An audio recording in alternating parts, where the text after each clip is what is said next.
Capítulo 770. Cómo recibir a un príncipe privilegiado, parte 2. Itami estaba sentada a la mesa, comiendo un takoyaki. Tenía una botella de sake en una mano y palillos en la otra.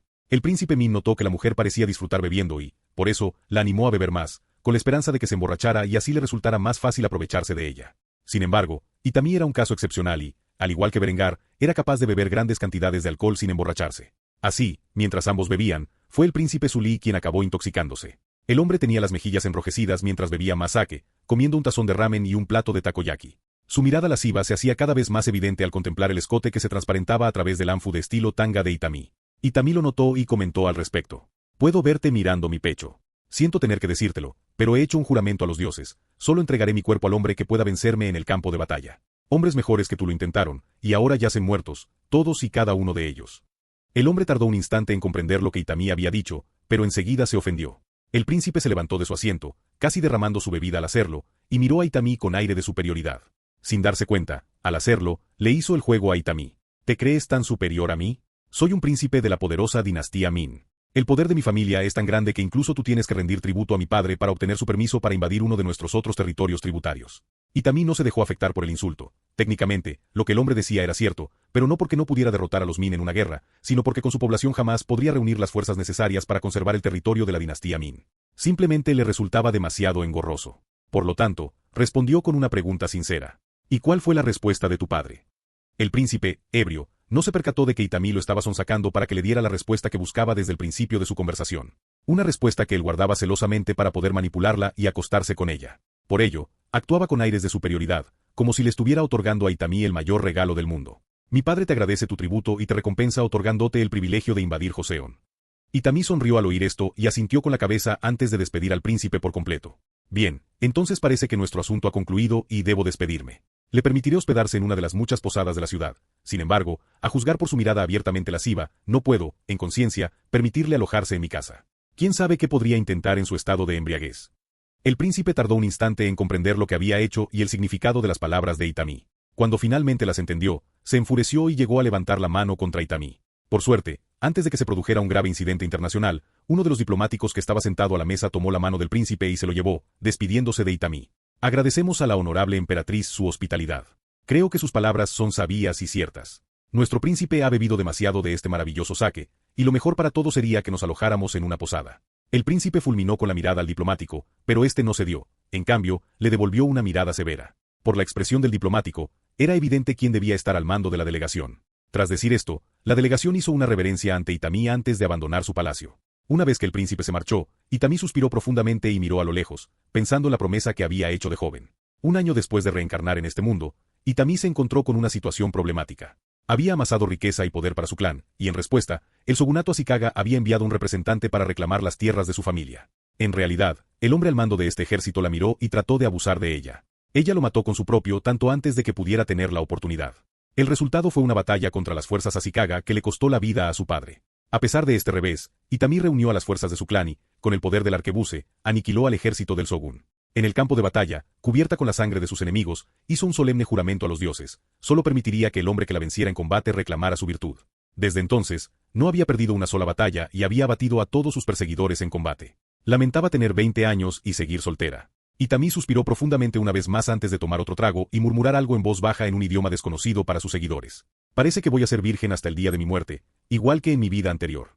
Al igual que en su vida anterior, Itami tenía estándares muy altos y no temía permanecer soltera hasta encontrar al hombre adecuado. Estaba dispuesta a entregarse a Julian, pero él era tan despistado como una estrella de neutrones y nunca se percató de sus sentimientos antes de morir en Afganistán. A ahí le costó superar la pérdida de su primer amor, pero después de un tiempo, su familia la presionó para que siguiera adelante, y terminó involucrándose sentimentalmente con un oficial de alto rango del ejército.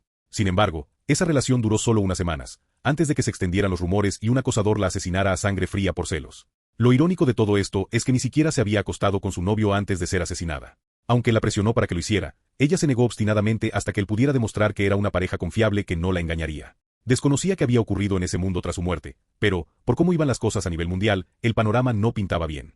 Supuso que le convenía más reencarnar en un mundo donde pudiera generar un cambio real, en lugar de vivir como un simple engranaje más de la maquinaria. Mientras Itami reflexionaba sobre esto, el general Siba se le acercó y le informó de la llegada de los delegados a la posada. Itami-sama. Los delegados Min han llegado a la posada. Hemos apostado guardias para asegurarnos de que el príncipe imperial no cause problemas. ¿Cuáles son sus órdenes? Itami resopló al oír esto antes de beberse el resto de la botella de un trago. Después, se la entregó a Shiba, indicándole que la tirara a la basura antes de responder a su pregunta. Tras obedecer, Itami le respondió con expresión impasible. Si ese idiota se atreve a acercarse al Palacio Real por la noche, dispárenle. El general Shiba suspiró al oír esto antes de asentir con la cabeza. Como desee, Itami-sama. Justo cuando el hombre estaba a punto de marcharse, Itami pensó en algo importante y rápidamente le agarró la muñeca antes de preguntarle sobre el asunto que le rondaba por la cabeza. Shiba-kun, ¿has oído hablar por casualidad de esa extraña potencia en Occidente que está produciendo esas armas avanzadas? Shiba se quedó paralizado al instante. Por alguna razón, Itami parecía estar muy interesado en este tema y había enviado a muchos agentes a la India, concretamente al Imperio Anampur, para indagar sobre esta potencia extranjera. Aunque estos agentes no habían podido confirmar la información que les habían dado, Shiba había recibido algunas noticias. Debido a la falta de verificación, dudaba en informar a la joven emperatriz al respecto. Sin embargo, puesto que ella le preguntaba directamente sobre el tema, no le ocultaría lo que había oído. Solo he oído rumores sin confirmar. Itami esbozó una radiante sonrisa al oír esto, antes de asentir con la cabeza con entusiasmo. Está bien, solo dime qué has oído. Shiba suspiró antes de continuar con sus pensamientos. La forma en que la emperatriz iba vestida y la hermosa sonrisa en su rostro eran tan encantadoras que no tuvo más remedio que hacer lo que ella le pedía. Dicen que un imperio grande y poderoso fabricó las armas en el lejano oeste. Este imperio se llama Alemania. Más comúnmente, se le conoce simplemente como el Reich. Itami se quedó confundida al oír esto e inmediatamente preguntó más sobre esa información. ¿Alemania? ¿Es este imperio occidental conocido oficialmente como el Sacro Imperio Romano Germánico, por casualidad? Shiba miró a Itami con confusión. No sabía qué era ese Sacro Imperio Romano Germánico ni dónde había oído ella ese término, pero el hombre negó rápidamente con la cabeza antes de corregirla. No, en absoluto. Supuestamente, se le conoce oficialmente como el Imperio Alemán y está gobernado por un hombre llamado Berengar von Kufstein. Se dice que fue él quien unificó el Imperio Alemán, así como quien desarrolló dichas armas. Aparentemente, nació hijo de un noble de menor rango y ascendió en el escalafón militar tras salir victorioso en varias campañas. Dicen que nunca perdió una sola batalla. Otro rumor no confirmado es que ha acogido al emperador exiliado de Anampur y a su hermana pequeña. Al parecer, los protege de su tío, el actual autoproclamado emperador del Imperio de Anampur. Si esto es cierto, entonces quizás el Kaiser tenga ambiciones en la India. Itami quedó conmocionada al escuchar todo aquello. No solo el nombre de Berengar von Kufstein le resultaba completamente desconocido, sino también la casa de la que provenía. Desconocía la ubicación de Kufstein, pero, gracias a sus extensas conversaciones con Julian en su vida anterior sobre la historia alemana, podía deducir que se trataba del lugar de origen de la familia de este emperador. El surgimiento de un imperio alemán tan temprano en la historia, y el hecho de que un noble de poca monta con armas tan avanzadas lo unificara, solo podía significar que este Berengar von Kufstein era otro reencarnado. Esta información, de ser cierta, confirmaba sus sospechas sobre la importancia de Alemania en este mundo. Aunque desconocía el nivel exacto de las capacidades militares del Reich y la extensión del imperio, temía que, con el tiempo, ambas civilizaciones inevitablemente chocarían. Si eso era cierto, debía estar preparada para cuando llegara el momento. Tras oír esto, una expresión sombría se dibujó en el rostro de Itami, quien rápidamente agradeció a Shiba la información que le había proporcionado. Gracias, Shiba-kun. Necesito tiempo para reflexionar sobre esta noticia. Con permiso, voy a darme un baño. Mientras tanto, quiero que sigas buscando toda la información posible sobre el imperio alemán y su Kaiser. La próxima vez que recibas información sobre este tema, infórmame de inmediato, aunque no puedas verificarla.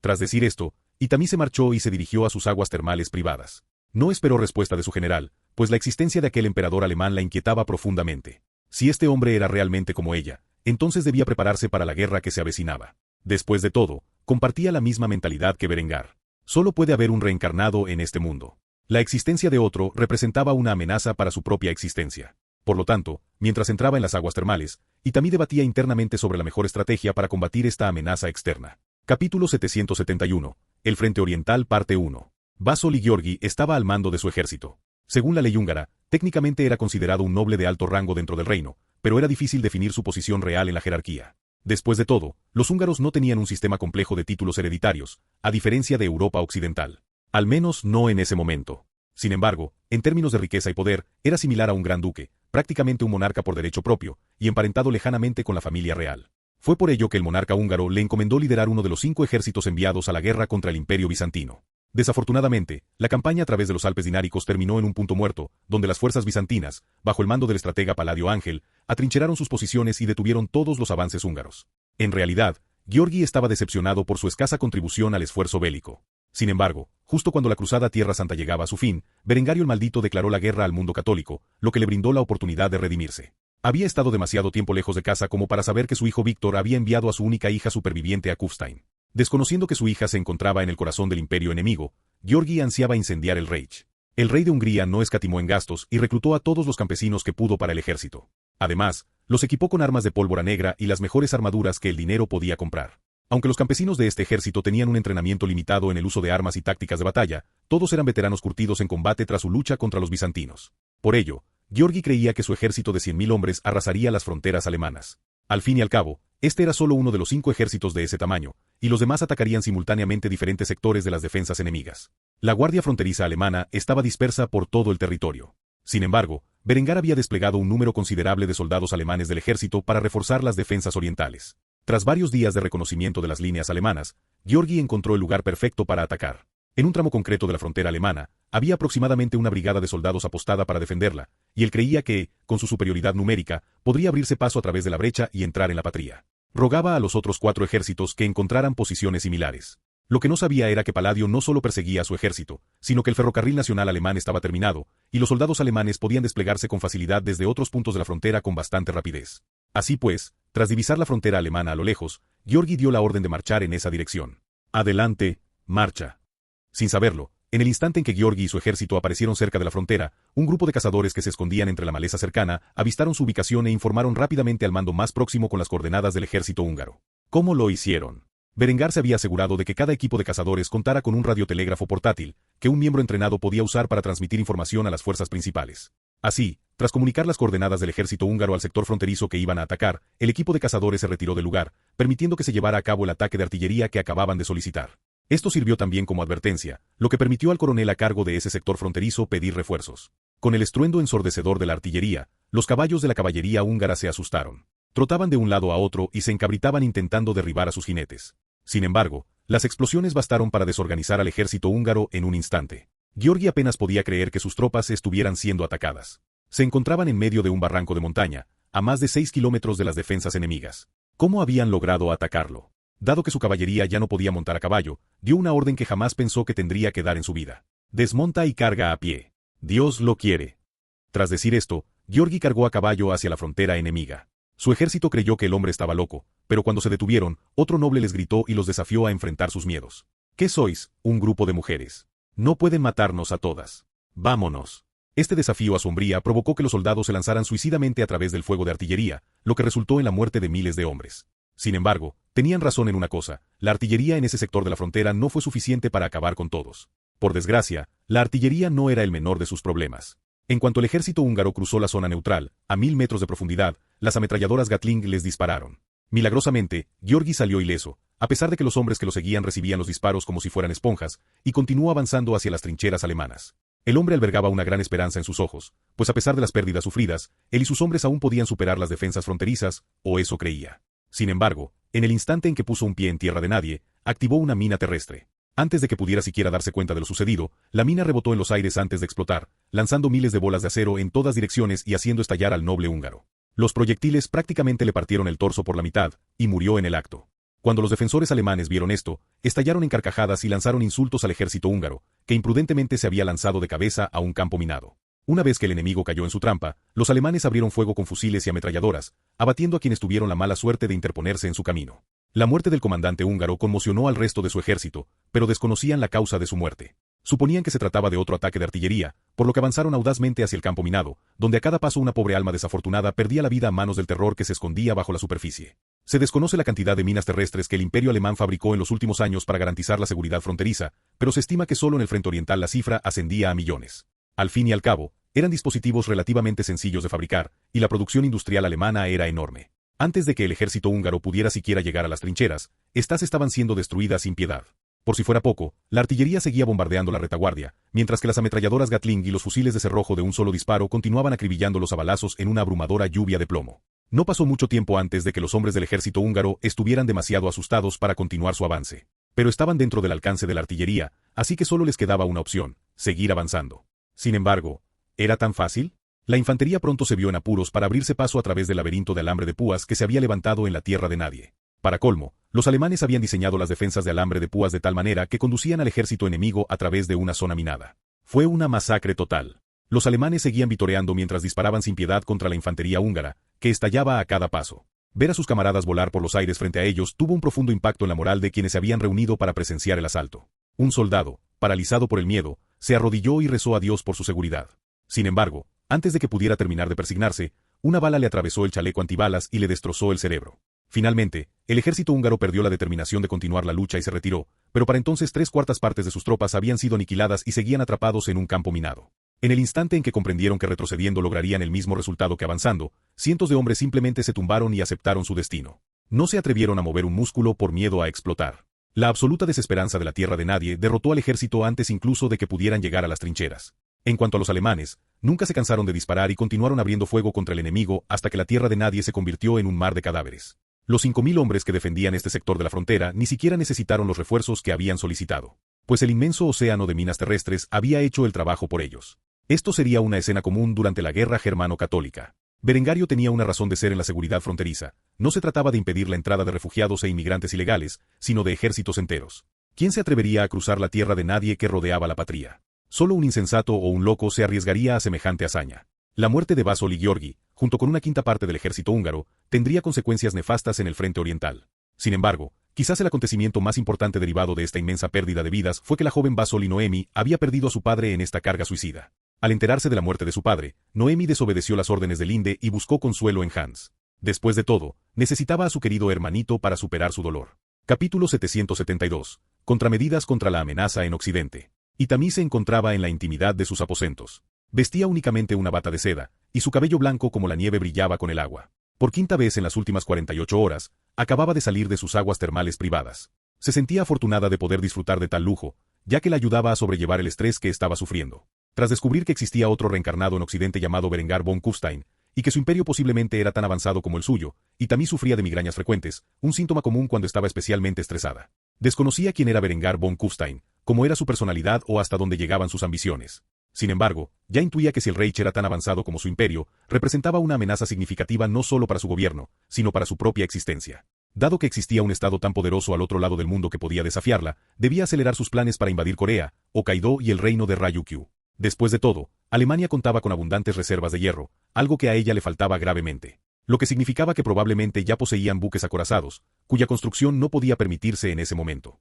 Sin embargo, y lo que es más importante, Itami necesitaba un testaferro, alguien a quien pudiera empoderar para obstaculizar las ambiciones de este Kaiser en Oriente. Era evidente que tarde o temprano se involucraría en la India, al menos si los rumores eran ciertos. Dudaba de que aquel hombre fuera tan bondadoso como para proteger a un emperador exiliado y a su hermana sin tener algún tipo de interés oculto. Así, Itami pudo concluir que Berengar pretendía derrocar al autoproclamado emperador Chandratomara y reemplazarlo con un títere en el imperio de Anampur. Lo más probable es que planeara instalar a este títere como emperador de todo el subcontinente indio. Al menos, eso es lo que ella habría hecho en su lugar. Resultaba realmente aterrador lo bien que Itami podía predecir los planes exactos de Berengar, simplemente por la similitud de sus procesos mentales. No sabía nada de Berengar ni de su forma de pensar, pero con solo prepararse para luchar contra un enemigo tan inteligente como ella, había anticipado por completo los planes de Berengar para la India y, por lo tanto, planeó contrarrestarlos. La joven emperatriz sacó rápidamente un mapa que había dibujado, en el que mostraba su representación aproximada del imperio alemán y cómo imaginaba que se vería. Básicamente, dibujó un imperio que representaba la Alemania de la Primera Guerra Mundial, incluyendo la Austria de la misma guerra. Después de todo, Itami sabía que algunas de sus armas se fabricaban en la ciudad de Innsbruck, que era una ciudad austriaca. Si bien esto no era del todo exacto, ya que el imperio de Berengario controlaba los estados bálticos, parte de los Países Bajos y Bohemia, le bastó para hacerse una idea de los recursos naturales con los que contaba el Reich en ese momento. Mientras Itami editaba su mapa, alguien llamó a su puerta y, al otro lado, escuchó la voz del ministro de Comercio. Itami-sama, tengo noticias importantes que traerle sobre el comercio con el imperio Anampur, ¿no me las podría contar? Al oír hablar de una zona que le interesaba especialmente, Itami corrió hacia la puerta y la abrió, donde se encontró con el anciano que había ayudado a fomentar el comercio entre Japón y otros países. En sus manos sostenía una lata de estofado de carne en conserva, cuya etiqueta mostraba una ilustración del plato. Aunque estaba escrito en alemán y, por lo tanto, no podía entender su contenido, Itami sabía qué aspecto tenía el estofado de carne en conserva, así que inmediatamente agarró la lata y la miró con incredulidad. Esta lata de comida era la prueba irrefutable de que el imperio alemán no solo había empezado a enlatar alimentos, sino que también había llegado al Nuevo Mundo. De lo contrario, ¿de dónde demonios sacarían las patatas para este plato? Itami miró atónita durante varios instantes mientras el anciano relataba con detalle cómo sus comerciantes habían conseguido la lata. Sin embargo, Itami no le prestó atención. Solo quería saber con certeza si el plato contenía patatas. Así pues, llamó inmediatamente a sus sirvientes, ignorando por completo a su ministro de Comercio. Cuando llegó una de sus criadas, Itami le dio rápidamente una orden. Traigan esto a la cocina y que me lo preparen. Deseo probar este plato lo antes posible. La criada pudo ver la mirada severa en los ojos rojos como la sangre de Itami, e inclinó rápidamente la cabeza antes de escabullirse a la cocina, donde se preparaba la comida enlatada para la joven emperatriz y se la llevaban a sus aposentos. Mientras esperaba, despidió al ministro. Le agradezco que me haya informado de esto, pero necesito examinar este objeto con detenimiento. Si puede esperar a que haya ingerido su contenido, entonces hablaremos. El anciano inclinó la cabeza y accedió a la petición de Itami antes de dejarla sola. Al cabo de un rato, otro sirviente le llevó el estofado de carne en conserva a su habitación, donde ella contempló las patatas con incredulidad. No cabía duda. Había patatas en aquel plato, pero aún así lo probó para asegurarse, y, efectivamente, el familiar sabor a patatas inundó su boca. Itami estaba furiosa. Aunque tenía planes para el nuevo mundo, parecía que alguien se le había adelantado. Si ese era el caso, no podía subestimar la enorme ventaja que esa otra reencarnada tenía sobre ella. El nuevo mundo era un tesoro de recursos naturales vírgenes. Si Berengar von Kufstein ya había establecido colonias allí, era simplemente imposible adivinar cuán avanzado estaba su imperio. Después de todo, la prueba irrefutable de la gran ventaja que Berengario tenía sobre ella era que poseía fábricas capaces de producir en masa alimentos enlatados y los vendía en el extranjero. No podía imaginar la inmensidad del excedente de alimentos que debía tener aquel hombre a esas alturas. Esta noticia lo cambió todo. Significaba que las tropas de Berengario tenían raciones mucho mejores que las suyas. De hecho, significaba que su gente estaba mucho mejor alimentada que la suya. Esto les daba a los ejércitos alemanes una ventaja tremenda. Y también empezaba a sentir que le venía otra migraña al pensar en todo esto. Era evidente lo que debía hacer. Tenía que armar al Imperio de Bengala con suficientes armas para causar problemas a Alemania y ganar tiempo. Si el Imperio de Bengala unificaba la India antes de que el títere de Berengario pudiera hacerlo, a este le resultaría difícil hacer valer la pretensión de Daria. Sin embargo, Itami sabía que los arcabuces no tendrían efecto sobre las tropas alemanas, por lo que, si quería fortalecer a los bengalíes, tendría que venderle sus armas reglamentarias. Esto no le suponía ningún problema, ya que para cuando necesitara imponer su influencia en la India, contaría con armas mucho mejores para sus tropas. Así pues, en ese momento, Itami decidió que sería prudente visitar el Imperio de Bengala y negociar un acuerdo de armas con el ejército bengalí. Un acuerdo que cambiaría para siempre el panorama político de la India. Sin embargo, si iba a hacerlo, debía actuar con discreción.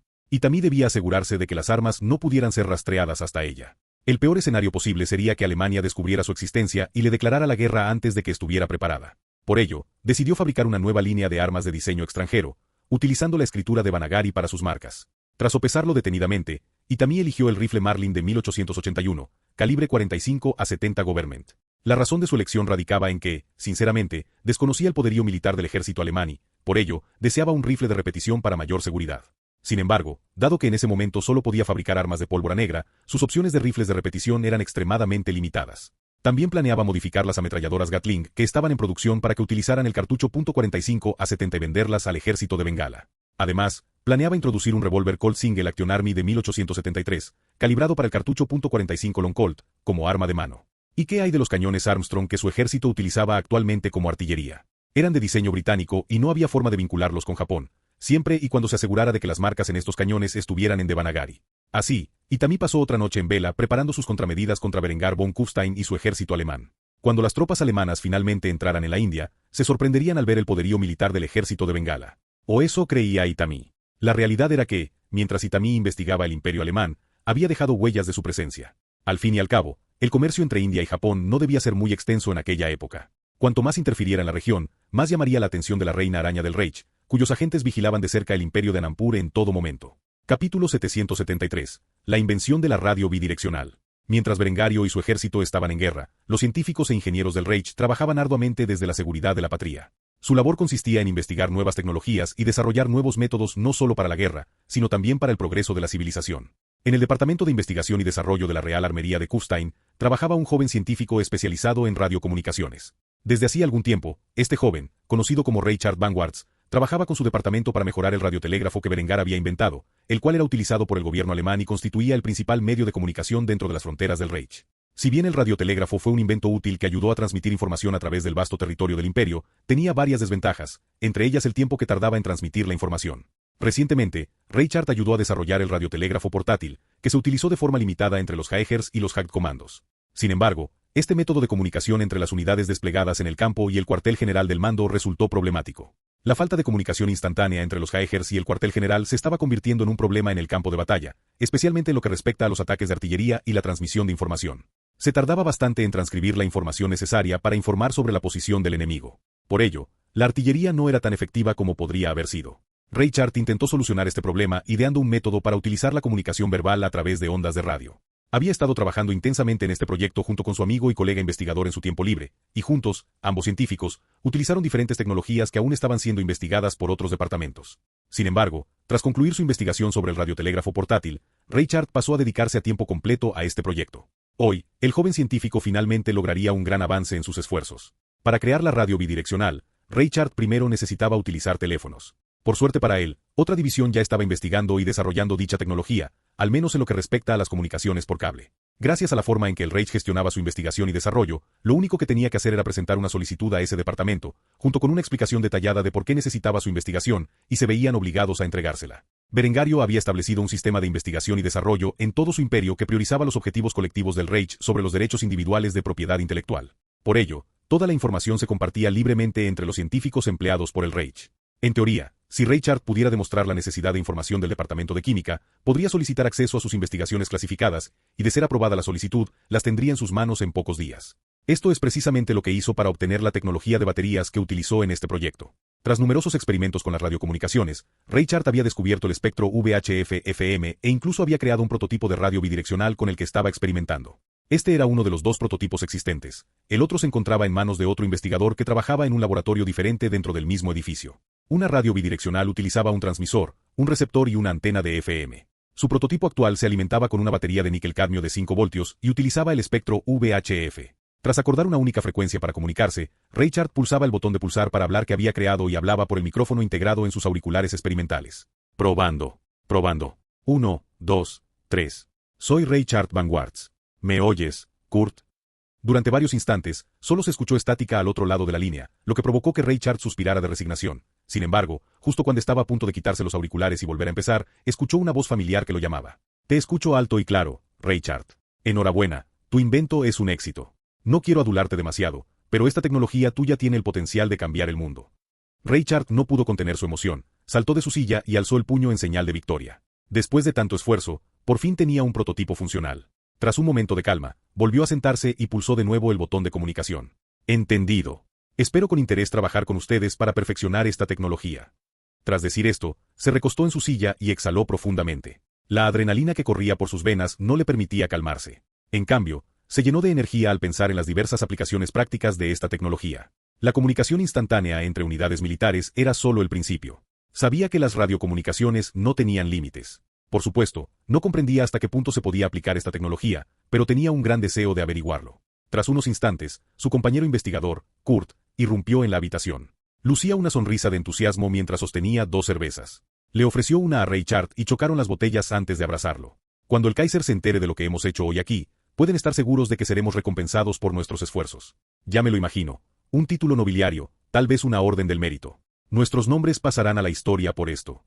Reichard estaba igualmente entusiasmado. Este proyecto suyo era algo en lo que él y Kurt habían estado trabajando en su tiempo libre hasta hacía relativamente poco. Con el presupuesto destinado a investigación y desarrollo, muchos científicos pudieron explorar libremente sus inquietudes intelectuales, y gracias al intercambio de investigaciones, surgieron numerosos inventos nuevos por doquier. Reichard estaba pensando en esto cuando recordó haber oído detalles sobre otro proyecto en el Departamento de Ciencias de los Materiales. Tras darle un sorbo a su cerveza, le comentó rápidamente a Kurt lo que había oído. He oído que los chicos de Ciencia de los Materiales han descubierto cómo fabricar un nuevo metal. Creo que se llama aluminio. Al parecer, encontraron un mineral llamado bauxita en Nueva Suabia. Nuestros científicos han encontrado la manera de procesar la bauxita para convertirla en este llamado aluminio, que por lo visto tiene muchas aplicaciones. Les digo que estamos ante el comienzo de una nueva era, y nada de esto habría sido posible sin el Kaiser y su sistema de educación pública. Han pasado 10 años, y ahora tenemos toda una generación de jóvenes mentes formadas en ciencia y matemáticas gracias al Kaiser. Es realmente asombroso cuando uno lo piensa. Kurt sonrió al oír hablar de los logros de la ciencia de los materiales. Sin embargo, se inclinó y le susurró algo a Reichard, lo que inmediatamente hizo que el hombre se sintiera derrotado de alguna manera. No se lo cuentes a nadie. Al fin y al cabo, es información tan clasificada que ni siquiera puedo acceder a la investigación que hay detrás. Pero por lo que he oído, el Departamento de Ingeniería está desarrollando un nuevo dispositivo volador, al que llaman dirigible. No conozco muchos detalles, pero sabes que acabamos de empezar a perforar en busca de petróleo y gas natural, ¿verdad? Pues bien, al parecer, siguiendo las instrucciones del Kaiser, los ingenieros han descubierto un gas llamado helio que pretenden usar como gas de sustentación para estos dirigibles. Aparte de eso, no sé nada más del proyecto. Al oír esto, Reichard quedó atónito. Apenas podía creer lo que oía al escuchar la palabra dirigible. El eterno sueño de la humanidad, volar por los aires, pronto se haría realidad. El joven científico negó con la cabeza al instante, dio otro sorbo a su cerveza y se echó a reír. Esto hizo que Kurt frunciera el ceño de inmediato, dudando de la cordura del hombre. ¿Qué es tan gracioso? Richard hizo un gesto rápido a su alrededor y comentó sobre la situación del Reich. Pensar que hace 10 años nuestras familias trabajaban arduamente en los campos con nuestras propias manos, y ahora enviaremos hombres al aire. Es increíble, ¿verdad? Es decir, literalmente solo hay un hombre al que podemos agradecer lo mucho que hemos avanzado en tan poco tiempo. Por mucho que la gente venere al Kaiser, la inmensa mayoría subestima realmente todo lo que ha hecho por nosotros. Si no fuera por él, seguiríamos siendo un montón de campesinos miserables, trabajando duro en el barro sin el menor interés por la ciencia ni las matemáticas. De hecho, dudo que siquiera supiéramos leer y escribir. No es de extrañar que el papado y las potencias extranjeras lo odien tanto, él solo derrocó el equilibrio de poder. En un mundo sin el Kaiser, el Papa seguiría siendo la persona más influyente de Occidente. Ahora no es más que la figura decorativa de una religión antigua y moribunda. Al oír esto, Kurt soltó una risita antes de levantar su cerveza en el aire para brindar. Al Kaiser. Sin él, no seríamos nada. Richard sonrió y repitió el brindis antes de apurar el resto de su cerveza. Tras una breve celebración, los dos hombres retomaron rápidamente su trabajo, donde pretendían perfeccionar sus prototipos y fabricar dispositivos funcionales para aplicaciones militares y civiles. Capítulo 774. Invasión de las Tierras Bajas. El teniente Hermann von Habsburg formaba parte de la segunda brigada del primer cuerpo del ejército imperial alemán. Este ejército operaba bajo el concepto moderno de brigada de combate, lo que significaba que cada brigada era capaz de autoabastecerse en cualquier conflicto. Al fin y al cabo, una unidad de aproximadamente 5.000 soldados alemanes podía derrotar a la mayoría de las fuerzas enemigas del mundo. Una brigada de combate utilizaba 2 batallones de infantería, un batallón de caballería, un batallón de artillería, un batallón de ingenieros y un batallón de apoyo. Gracias a esta estructura organizada, el primer cuerpo del ejército imperial alemán había desplegado sus brigadas por los Países Bajos para asegurar diferentes objetivos. En ese momento, la segunda brigada atravesaba una pequeña localidad en la frontera del Ducado de Borgoña. Habían pasado años desde que el padre de Hermann, el infame conde Lothar, fuera ejecutado por sus actos de traición. Aunque nunca había perdonado a su hermana mayor, Linde, por traicionar a su familia, el joven no guardaba rencor contra su marido, el actual Kaiser del Imperio alemán. Al principio, Hermann despreciaba a Berengario y lo consideraba responsable del destino de su padre, pero con el paso de los años, y a medida que Innsbruck se convertía en una importante ciudad industrial, la noble casa de Habsburgo-Innsbruck alcanzó cotas que Lothar jamás habría imaginado. Esto hizo que el joven viera a su cuñado con otros ojos. Linde fue la segunda emperatriz del Reich, y Liutbert, hermano mayor de Hermann, era un acaudalado hombre de negocios que había amasado una fortuna al frente de Innsbruck y su vasto sector industrial. Si bien el feudalismo era un recuerdo lejano, el control directo de Liutbert sobre la ciudad desapareció, pero el nombre de los Habsburgo aún conservaba una influencia monumental en la región. En cuanto a Hermann, él había seguido la ruta del servicio militar. Cuando se creó el cuerpo de cadetes alemán, fue de los primeros en ingresar en sus filas. Gracias a ello, obtuvo una ventaja inicial en el liderazgo militar y se convirtió en oficial sin necesidad de pasar por la academia. En ese momento, el joven, que aún no había cumplido los 20 años, marchaba por los Países Bajos en su primera campaña militar. El Ducado de Borgoña controlaba una gran parte de los Países Bajos, poblados mayoritariamente por alemanes étnicos. Si bien Hermann había previsto inicialmente una fuerte resistencia por parte de la población local, la realidad era completamente distinta. Mientras Hermann marchaba por la ciudad fronteriza, le sorprendió ver que la gente no le temía ni a él ni a sus compañeros. No se escondían en sus casas esperando a que pasara el ejército, ni los padres tapaban los ojos de sus hijos por temor a que la visión del ejército enemigo los traumatizara. En cambio, se congregaban en las calles y saludaban al ejército alemán como si fueran libertadores, que habían venido a rescatarlos de su primitiva existencia feudal. Los habitantes del pueblo se reunieron y vitorearon mientras el ejército alemán seguía avanzando. Hermann apenas podía creer lo que veían sus ojos. ¿Acaso no eran católicos? ¿No se suponía que debían haber sido adoctrinados para odiar al Reich? ¿Por qué estaban tan contentos con la anexión? Lo cierto era que, si bien la gente de esta región seguía siendo oficialmente católica, hacía tiempo que había sido influenciada por la propaganda alemana. Desde la unificación de Alemania, unos años antes, el Kaiser había invertido mucho en difundir propaganda en los Países Bajos. Aunque Berengario fue quien autorizó esta misión propagandística, la idea original fue de Adela, quien se esforzó por convertir secretamente a la gente de los Países Bajos a la reforma alemana. Los folletos publicitarios habituales resultaban inútiles entre una población que no sabía leer ni escribir. Por ello, agentes del Reich se infiltraron en todas las ciudades y pueblos de los Países Bajos, difundiendo la reforma alemana y revelando cómo era realmente la vida en el Reich. Para cuando las tropas de Berengario invadieron la región, la población ya estaba dispuesta a aceptar su anexión. El único obstáculo para la voluntad del Kaiser eran los señores locales y sus guarniciones, que se negaban a renunciar a la riqueza y el poder que poseían. Sin embargo, sus posibilidades eran limitadas ante la abrumadora voluntad del pueblo que gobernaban. Además, la artillería alemana era tan poderosa que podía derribar las murallas de un castillo con una sola andanada. Con los ejércitos de Borgoña aún en el extranjero, nadie estaba dispuesto a mover un dedo para preservar el poder que las casas nobles borgoñonas aún ostentaban en la región. Una jovencita, casi adolescente, sostenía una cesta de flores y se las ofrecía a los soldados alemanes que pasaban. A pesar de su amabilidad, ningún soldado aceptó el regalo. Al fin y al cabo, seguían desconfiando de los lugareños, pues habían oído historias de gestos falsos como este que habían provocado la muerte de soldados en el frente de Iberia. La chica se sentía deprimida después de que otro soldado pasara a su lado sin siquiera mirarla. Al ver esto, Hermann suspiró antes de salir de la formación y colocarse frente a ella. Con una cálida sonrisa, le extendió la mano y le expresó su gratitud. ¿Las elegiste tú misma? Son preciosas. ¿Puedo quedarme con una? La muchacha se sonrojó al instante al ver que el apuesto joven aceptaba su flor. Rápidamente se recuperó de su asombro y asintió en silencio antes de entregarle a Hermann una flor blanca, que él prendió en su túnica. Con una sonrisa, Hermann le agradeció a la muchacha su amabilidad. Gracias, atesoraré este regalo. Ahora, si me disculpan, tengo que volver a la formación. Una vez que Hermann aceptó la flor, los demás soldados suspiraron aliviados, sabiendo que no se trataba de una trampa. Dado que un oficial había tomado la iniciativa de aceptar el regalo de la chica, nadie se quejaría si el resto hacía lo mismo, y por eso, cada soldado que estuviera en el extremo izquierdo de la formación recibiría una flor hasta que la chica se quedara sin ellas. No solo esta unidad se había enfrentado a una situación así. En toda la llanura, la gente recibió a sus ocupantes alemanes con los brazos abiertos. Muchos creían que era solo cuestión de tiempo que llegara ese día y lo esperaban con impaciencia. Si bien el Reich se había modernizado rápidamente, hasta el punto de que incluso los ciudadanos más pobres vivían mejor que la nobleza de los reinos vecinos, las tierras bajas eran el único reducto de suelo alemán que quedaba fuera de la prosperidad. Naturalmente, la gente se sintió agraviada por esta pérdida al enterarse de cómo vivían los alemanes al este del Rin. Hermann reflexionaba sobre esto mientras la segunda brigada se detenía en el pueblo. Su objetivo al llegar allí era obligar al señor local a rendirse y reconocer que sus tierras habían sido anexionadas por el imperio alemán. Como era de esperar, mientras Hermann conversaba con la vendedora de flores, el coronel al mando de la segunda brigada había enviado un mensajero para negociar con el señor local.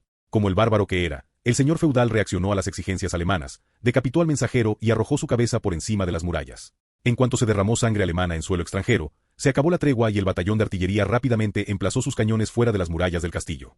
La tarea de Hermann era ahuyentar a los lugareños para que no se vieran envueltos en el conflicto. Les dedicaba una sonrisa amable mientras los apartaba. Regresad a vuestros hogares. Vuestro señor ha preferido la muerte a la sumisión. Esto terminará pronto. Os prometo que si regresáis a vuestros hogares, esta escaramuza no os afectará. Los habitantes del pueblo asintieron y aceptaron la condición. Los soldados alemanes parecían tratarlos con cordialidad, hasta el punto de que se preocupaban por su seguridad. Esta era una muestra de amabilidad que el Reich ofrecía exclusivamente a los alemanes étnicos. Sin incidentes, los lugareños se refugiaron en sus casas, aunque temblaron de miedo al oír el estruendo de los cañones. Una sola andanada bastó para derribar la puerta de entrada, permitiendo que los soldados alemanes irrumpieran con las bayonetas caladas. Hermann había regresado al frente y encabezaba la carga. Apuntó con su fusil G-22 a su primer objetivo y apretó el gatillo sin dudarlo. Una descarga de fusiles acribilló las líneas del frente de aquellos insensatos defensores que se atrevieron a bloquear el paso de la venganza alemana. Tras aniquilar a la vanguardia enemiga en un instante, el resto de la guarnición abandonó sus primitivas armas y permitió que los alemanes avanzaran sin obstáculos hacia el castillo. Los hombres del señor de Borgoña lo habían abandonado incluso antes de poder atacar al enemigo. Al poco tiempo, el necio noble fue arrastrado a su casa y llevado ante el coronel, quien simplemente le dedicó una sonrisa burlona mientras sacaba su pistola P-25 de la funda y le disparaba en la cabeza. No había lugar para semejante nobleza insensata en el Reich. Tras la ejecución de este señor, los ejércitos alemanes reanudaron rápidamente su marcha. Si bien esta ciudad había sido asegurada para el Reich, quedaban muchas otras por anexionar. Así, las 10 brigadas del primer cuerpo se mantuvieron en constante movimiento, asegurando rápidamente las tierras bajas y destronando a la nobleza borgoñona que las gobernaba. Capítulo 775. Maldito seas, misericordioso Poseidón. El almirante Reisbettinge se encontraba en la proa de su fragata acorazada. La lluvia caía torrencialmente sobre el mar Mediterráneo, y la flota alemana estaba atrapada en medio de una tormenta gigantesca. Sin embargo, al joven almirante no le preocupaba el clima, solo tenía un objetivo en mente. Reis fue uno de los primeros miembros de la Armada austriaca, que con el paso de los años se transformó en la Armada Imperial Alemana, también conocida como Kriegsmarine. Muchos lo consideraban un protegido y se había formado bajo la tutela del anterior gran almirante. Mientras los cielos lloraban sobre los mares, tal vez presagiando lo que pronto ocurriría, Reis observaba a través de sus binoculares hacia la distancia, donde vio a su objetivo acercándose rápidamente. Las pobres almas que se ahogarían en el mar salado en aquel día funesto eran los cruzados a bordo de la Armada Católica. Actualmente, la flota de Reis se compone de tan solo 10 navíos. Sin embargo, estos 10 barcos eran fragatas acorazadas que llevaban días al acecho en la costa de Nápoles, esperando para interceptar a los cruzados que se atrevieran a desembarcar en el sur de Italia en un intento por detener el avance del Kaiser hacia Roma. Reis permaneció impasible bajo el aguacero, observando pacientemente cómo los barcos enemigos entraban en su línea de fuego. En el instante en que la Armada Católica recorrió 13 kilómetros, dio la orden de iniciar el ataque. Duro a estribor. Dicho esto, y tras un rápido giro del timón, la flota alemana se adaptó rápidamente para que sus buques apuntaran al enemigo con sus cañones de costado. La siguiente generación de buques, que en ese momento se desarrollaba en los astilleros alemanes de Trieste, Malta y el Báltico, pronto reemplazaría este sistema primitivo de montaje de cañones. Sin embargo, por el momento, el método de andanada era la mejor opción disponible para la Kriegsmarine. Tras girar los barcos para que sus costados quedaran frente al enemigo, se dio la orden de abrir fuego. En ese instante, 220 cañones dispararon al unísono en dirección a la Armada Católica. Las pobres almas a bordo de aquel barco católico solo pudieron contemplar horrorizadas como los proyectiles de alto explosivo caían sobre ellos desde el cielo. Sin embargo, su sufrimiento no duró mucho. Tras el impacto, la fuerza explosiva destrozó la embarcación por completo, cobrándose la vida de todos los que iban a bordo. Reis observó a través de sus binoculares y sonrió tras oír la detonación. Permaneció en silencio mientras presenciaba el voraz incendio de los buques enemigos, que consumía la vida de todos sus tripulantes. Tras la destrucción de la primera línea de barcos católicos, los restantes se dispersaron en una formación poco compacta, con la esperanza de que a los alemanes les resultara más difícil alcanzarlos. Los barcos alemanes distaban mucho de ser modernos, carecían por completo de ordenadores y sistemas de puntería. Cada cañón debía ser cargado y apuntado manualmente por una tripulación. Esto implicaba un margen de error mucho mayor al disparar los proyectiles contra el enemigo. Sin embargo, ¿era tan fácil sobrevivir? Si bien muchos proyectiles fallaron su objetivo, los alemanes contaban con una abrumadora cantidad de cañones. Podían recargar cada cañón y volver a disparar en apenas 2 segundos. Con esta abrumadora lluvia de fuego explosivo, los barcos católicos fueron derribados uno a uno, independientemente de su formación dispersa. Los proyectiles que no alcanzaron su objetivo se hundieron en el Mediterráneo y explotaron en sus profundidades. La pérdida de vida marina causada por estos ataques fue incalculable. Sin embargo, a los alemanes no les importó y dispararon tantos proyectiles como pudieron contra los buques enemigos, que luchaban desesperadamente por superar la flota alemana y llegar a las costas del sur de Italia. Los cañones a bordo de las fragatas continuaron cargándose y disparando en una ráfaga de fuego que incendió el Mediterráneo, o al menos así lo parecía desde la costa, pues rápidamente envolvió cientos de embarcaciones en llamas y las hundió en las profundidades del mar. A pesar del feroz ataque, los 10 buques alemanes tenían un margen de maniobra limitado. Al fin y al cabo, los barcos enemigos se contaban por cientos, y a pesar de la abrumadora cantidad de cañones de retrocarga rayados que poseían los alemanes, simplemente no podían hundirlos todos. Así, un porcentaje considerable de los barcos pasó de largo ante la flota alemana, suspirando de alivio al creer ingenuamente que la batalla había terminado. A bordo del navío perteneciente al rey Andrés Jagellón, el monarca polaco exclamó inmediatamente blasfemia, mientras suspiraba aliviado. Estaba convencido de que lo peor había pasado y que pronto estaría a salvo en la playa, lejos de la flota alemana. Oh, misericordioso Poseidón, gracias por perdonar a este marinero extraviado. Un cruzado que se encontraba cerca miró inmediatamente al rey polaco con desdén, obligándolo a defenderse. ¿Qué? Era una broma. El cruzado simplemente se burló. Estaba a punto de reprender a Andrzej cuando el estruendo de un trueno resonó en el aire. Los dos hombres casi se orinaron de miedo al darse cuenta de que la flota alemana acababa de destruir el barco más cercano. El rey polaco solo pudo maldecir al cielo por su crueldad. Maldito seas, misericordioso Poseidón. Si bien la flota católica pudo haber atravesado el fuego de los cañones del costado derecho de los buques alemanes, sin saberlo, se adentró en el alcance de la otra mitad de la potencia de fuego alemana. Allí, los marineros alemanes abrieron fuego sin piedad contra las fuerzas católicas, que seguían avanzando hacia la costa italiana. El rey Andrés Jagellón apenas podía creer lo que veía. Los proyectiles caían a diestra y siniestra. Con cada bombardeo, al menos un barco católico quedaba destrozado por la explosión. Mientras tanto, los hombres a bordo de los barcos supervivientes palidecían de miedo. Sencillamente, no tenían los medios para detener el ataque alemán. Uno a uno, los barcos católicos restantes fueron destruidos, hasta que finalmente solo quedaron una docena. Sin embargo, habían logrado escapar del alcance de los cañones alemanes y, por lo tanto, alcanzaron la seguridad.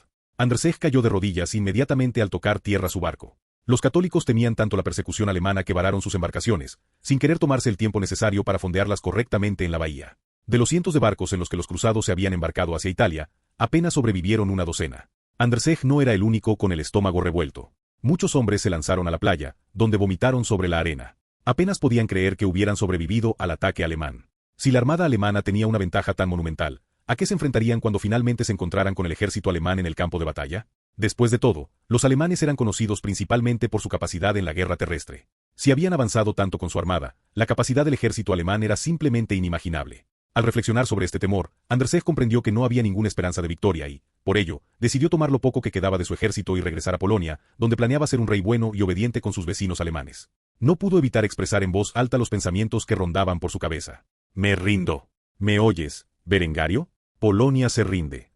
Los caballeros y hombres de armas polacos se quedaron inmóviles al ver la derrota de su rey. Cientos de miles de polacos se habían embarcado en la cruzada a Tierra Santa, bajo las órdenes de su monarca. ¿Por qué harían algo así? Porque les habían prometido venganza contra Alemania tras la derrota de los bizantinos. Ahora bien, quizás 1000 de esos hombres se encontraban en esta costa. En cuanto al resto de su ejército, o bien fueron sepultados en el desierto, o se ahogaron en el Mediterráneo, o se dispersaron a la deriva, sin esperanza de regresar a casa. Sin embargo, antes de que el rey Andrés Jagellón pudiera regresar a casa, una daga le cortó la garganta por la espalda. La mirada gélida del duque de Borgoña caló hondo en los soldados polacos mientras permanecía impávido, rodeado de sus caballeros, escupiendo sobre el cadáver del hombre al que acababa de matar. ¡Maldito traidor! Cualquier hombre aquí que siquiera piense en rendirse, después de todo lo que hemos perdido, sufrirá el mismo destino que este imbécil. No me importa tu rango ni tu título. Hoy todos estamos unidos y marchamos hacia el norte para derrotar al ejército alemán, o moriremos en el intento. No podemos permitir que la Santa Sede sea saqueada por estos bárbaros. Las diversas fuerzas de los demás reinos rodearon rápidamente a los caballeros y hombres de armas polacos.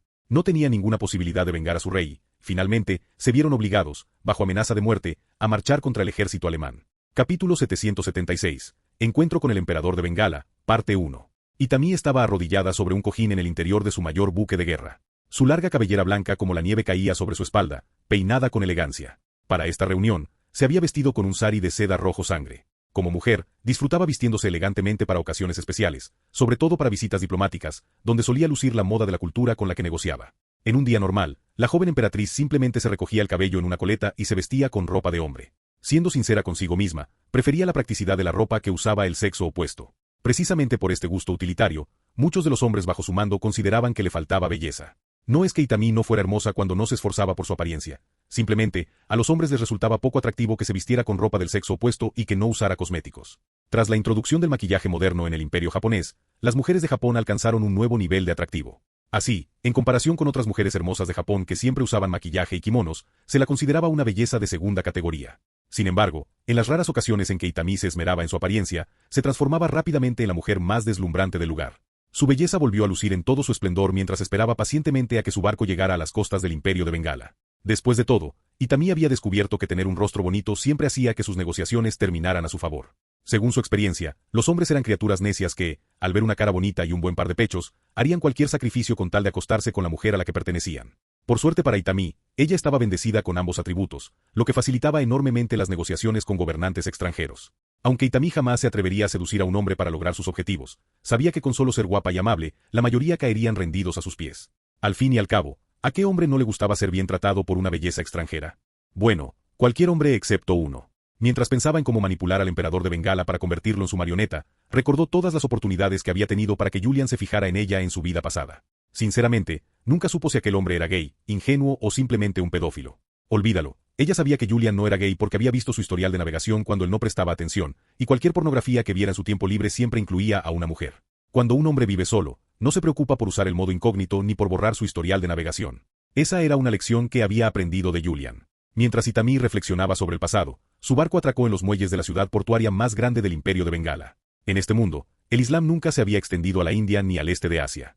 Por consiguiente, el hinduismo y el budismo eran las dos religiones más practicadas en el subcontinente indio. Cuando Itami desembarcó en la ciudad, un hombre ataviado con lujosas vestiduras de seda la recibió. Era joven, de la misma edad que Itami, quizás 1 o 2 años mayor, y excepcionalmente apuesto, al menos para los estándares locales. Tenía la piel relativamente clara, ojos oscuros y una melena negra como el azabache que le caía hasta los hombros como un río de tinta. Este hombre era el emperador de Bengala, quien había ascendido recientemente al trono tras la muerte de su padre por un infarto.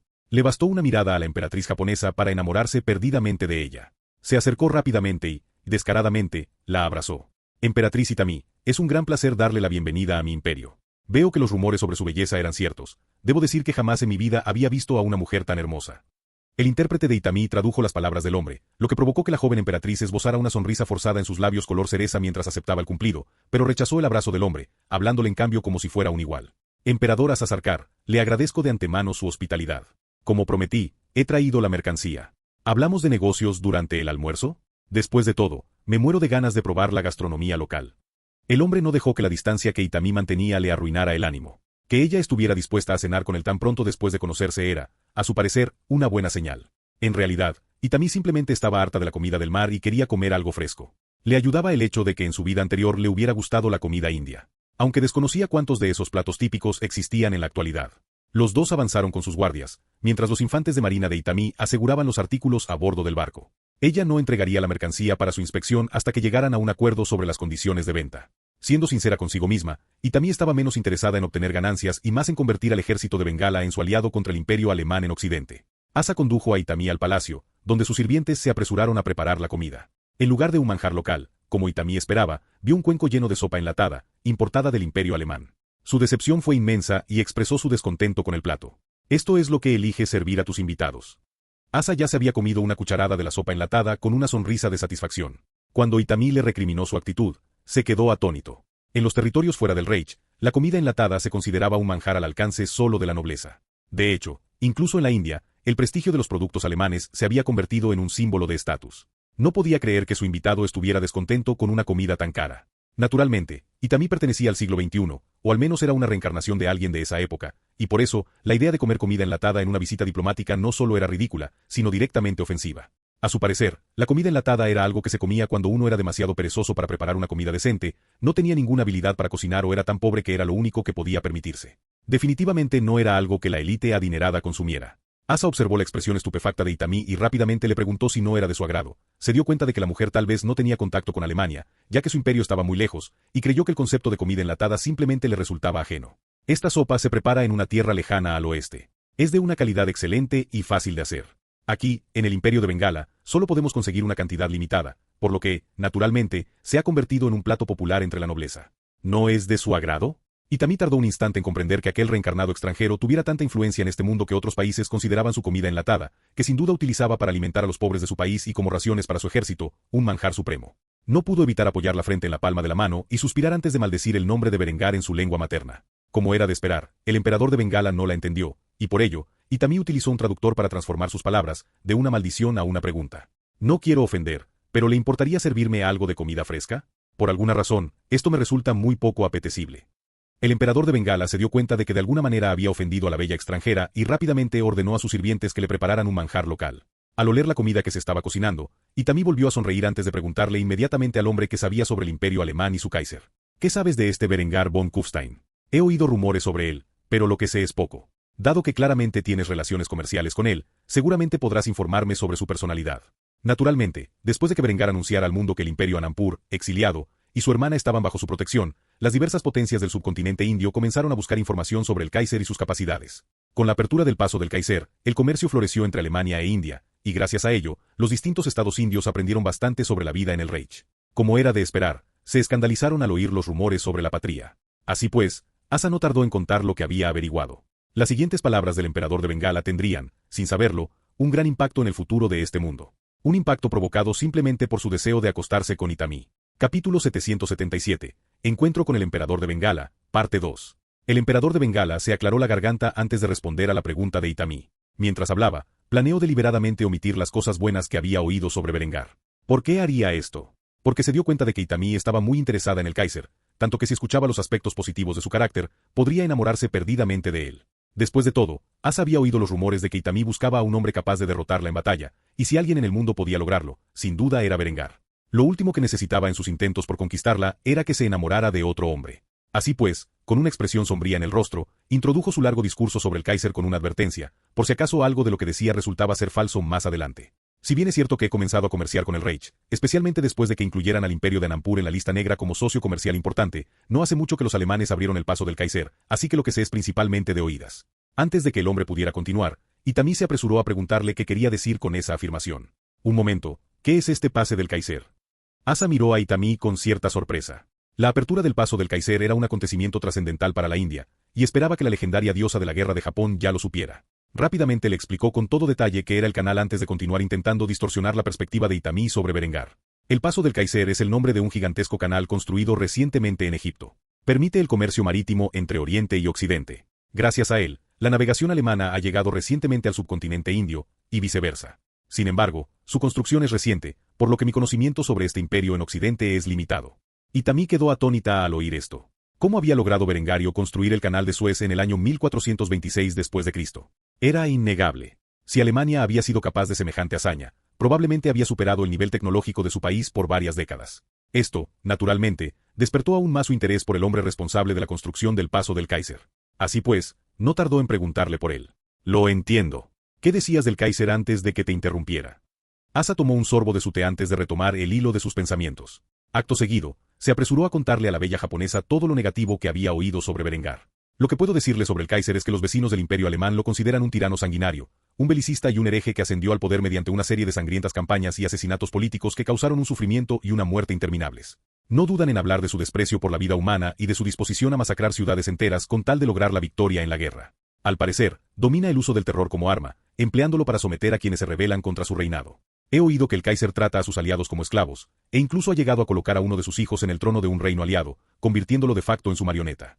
Hay otros rumores sobre el Kaiser que he oído, pero no puedo verificarlos. Supuestamente, ha legalizado la poligamia en su país y ha tomado como esposas a 4 mujeres de una belleza celestial que atienden todas sus necesidades. Se rumorea que tiene más de una docena de hijos con ellas. También se dice que obligó a su hermana menor a ser su concubina y la forzó a gestar un hijo suyo. Al parecer, ella es tan hermosa como sus esposas. Itami se quedó boquiabierta al escuchar todo aquello. Su percepción inicial de Berengario había pasado de ser una amenaza potencial a una amenaza global. Su flagrante desprecio por la vida humana no se ajustaba en absoluto a los valores morales del siglo XXI. ¿Acaso provenía de un futuro más lejano que el suyo, donde los derechos humanos no significaban nada? ¿O tal vez provenía de una época anterior con valores similares, como la Segunda Guerra Mundial?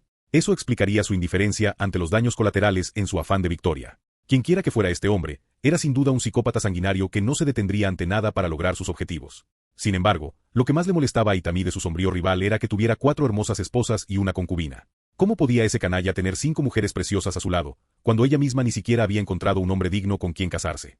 ¿5 mujeres? ¿En serio? Era demasiado cruel. También estaba la parte en la que Berengar obligaba a su hermana a ser su concubina. Eso era simplemente repugnante. Si bien el incesto puede ser un tema recurrente en el anime y las novelas ligeras, la idea de que este hombre lo llevara a cabo en este mundo, siendo probablemente plenamente consciente de los problemas genéticos que causa la endogamia, era verdaderamente despreciable. Nunca había sentido tanto desprecio por un hombre como en ese momento. La única explicación que Itami encontraba para que semejante canalla pudiera salirse con la suya era que debía ser extremadamente guapo. Al fin y al cabo, en su vida anterior había visto a muchas mujeres renunciar a su dignidad por estar con un hombre guapo y exitoso. Asa se dio cuenta de que la noticia sobre Berengario inquietaba a Itami y que su personalidad le repugnaba. Menos mal que no había mencionado cómo veían los alemanes a su Kaiser. Porque, por el escaso contacto que su pueblo tenía con los alemanes, todo indicaba que prácticamente lo veneraban. No solo como el padre de su nación, sino como el responsable de su forma de vida. Para los alemanes, era prácticamente un dios viviente. El emperador de Bengala decidió que era un buen momento para actuar, y rápidamente extendió la mano para consolar a la hermosa emperatriz japonesa, que estaba sentada frente a él. No te preocupes. Los alemanes están al otro lado del mundo. No es que vayan a venir a Asia a buscar problemas. Itami apenas se había percatado de que el hombre le había agarrado la mano, ni siquiera había oído lo que decía. Estaba profundamente angustiada por todo lo que había oído sobre el carácter de Berengar. Si lo que Asa decía era cierto, sabía con certeza que el Reich acabaría enviando sus fuerzas al este del mundo por una razón u otra, y cuando el Kaiser descubriera que había otro reencarnado, no se detendría ante nada hasta neutralizar por completo esa amenaza. Por ello, Itami estaba más decidida que nunca a causarle problemas a Berengar en la India. Si lograba ganar tiempo, tal vez podría alcanzarlo en tecnología militar. Entonces podría derrotarlo. O eso creía ella. Al volver en sí, Itami vio que el hombre sentado frente a ella la sujetaba descaradamente de la mano con una sonrisa burlona. Reaccionó con disgusto y retiró su delicada mano del agarre del hombre antes de condenarlo por su comportamiento. No recuerdo haberte dado permiso para tocarme. No somos tan cercanos como para que puedas hacer algo así. Como me has dado información tan valiosa gratuitamente, olvidaré este pequeño percance tuyo. Pero si vuelves a tocarme, te cortaré las manos. Asa frunció el ceño al oír aquello. ¿Qué le pasaba a esa mujer? ¿Estaba en medio de su palacio y se atrevía a amenazarlo? Había oído rumores de que Itami era muy fría con el sexo opuesto, pero jamás se había imaginado que fuera tan grosera. A pesar de su dura reacción, solo pudo bajar la cabeza y disculparse. Para ganarse el corazón de esa mujer, tendría que ser paciente. Al fin y al cabo, la recompensa a su paciencia sin duda valdría la pena. Le pido disculpas si le he ofendido, Alteza, solo intentaba consolarle, ya que parecía muy afligido. Juro por todos los dioses de mis ancestros que jamás volveré a tocarle sin su permiso. Itami simplemente fulminó con la mirada al hombre. Conocía bien a hombres como él, había conocido a muchos a lo largo de su vida. A él solo le importaba una cosa, acostarse con ella, y ni loca lo permitiría. Por suerte, justo en ese momento llegaron los sirvientes con la comida que habían preparado para su distinguida invitada. Itami rezó una breve oración a los dioses de su patria antes de dar un bocado.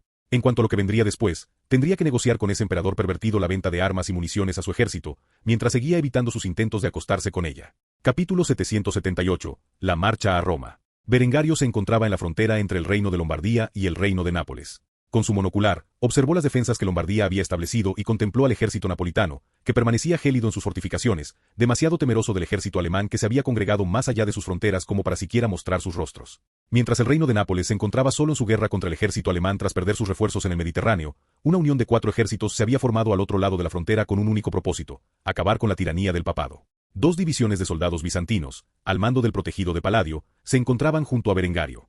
Junto a los bizantinos estaba el ejército de Al-Ándalus, al que Adelbrand había enviado una división desde la península ibérica hasta la frontera lombarda para contribuir a la guerra contra el papado. Finalmente, el reino de Lombardía contaba con una división de su propio ejército junto a las tropas alemanas, que se preparaban para poner fin a este conflicto de una vez por todas. La guerra había avanzado rápidamente a favor de Berengario. Era de esperar, dada la abrumadora superioridad del ejército alemán. Mientras el Kaiser marchaba hacia la frontera lombarda, había recibido por telégrafo informes sobre la victoria de sus fuerzas en el este. En los desiertos de Egipto, la Guardia Imperial había aniquilado por completo al ejército inglés y a la Orden del Dragón Rojo. Sin embargo, esa no fue la única victoria significativa que los alemanes lograron en el frente oriental. En la frontera del Reino de Hungría, el rey húngaro, imprudentemente, marchó con sus fuerzas hacia las fronteras alemanas. En menos de una hora, la mitad de su ejército fue aniquilado por la Guardia Fronteriza alemana y se vio obligado a retirarse a su reino, a la espera de refuerzos de Tierra Santa. En las tierras bajas, la población local recibió a los soldados del Reich con los brazos abiertos, mientras que los alemanes castigaron escarmentadamente a la nobleza rebelde. Tras su primera baja en la campaña, la ejecución de un mensajero, el general al mando del teatro de operaciones decidió no mostrar piedad con la nobleza borgoñona y ordenó la ejecución de todas las casas nobles importantes. Sin embargo, las buenas noticias no terminaron ahí. La Quinta Flota, normalmente estacionada en Malta, interceptó la armada cruzada y envió 100.000 hombres a las profundidades del Mediterráneo.